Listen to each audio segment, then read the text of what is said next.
I want to show you a review of the techniques we went over and then how those apply to the moves or modes in each plane. A reminder is there's three planes. There's the x-axis, which is the flat horizontal axis. There's the z or oblique diagonal axis like this.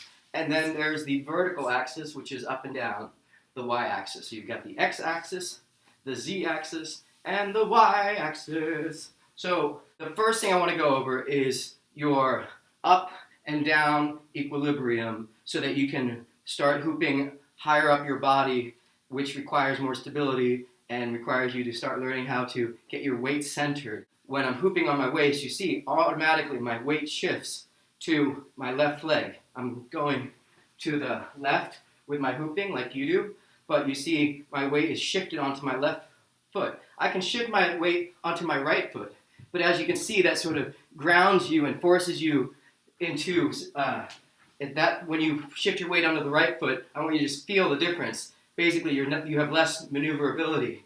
When you free that leg, you have more maneuverability to turn, for instance. Start with your waist hooping, and what you want to do is push straight up, and that can either be in the form of hopping up. The first thing you want to do with your technique for centering your equilibrium is to start on your waist and rise to your toes, up, and practice going up to your toes and down to your heels. Up, down, up. Now you see the hoop sort of shifts a little bit, and if it does, just shift so that you're back on the same plane as it. So what I mean is, instead of being here, the hoop will start wandering and wander with it, okay? So that's number one.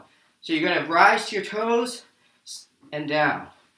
Straight up and down. I'm just going straight up and down. Rising to my toes and down. Rising to my toes and down. Okay, so you rise to your toes and you go down. And I'm going to show you from the side view. I rise to my toes and down. And if I'm leaning forward a little bit, the hoop will start going vertical. And the idea is, of course, for you to keep doing this drill so that you can handle when the hoop goes vertical.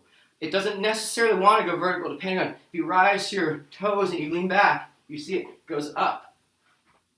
But the goal is for you to center your weight and start being able to hoop by having a pulse that goes straight up and down instead of side to side.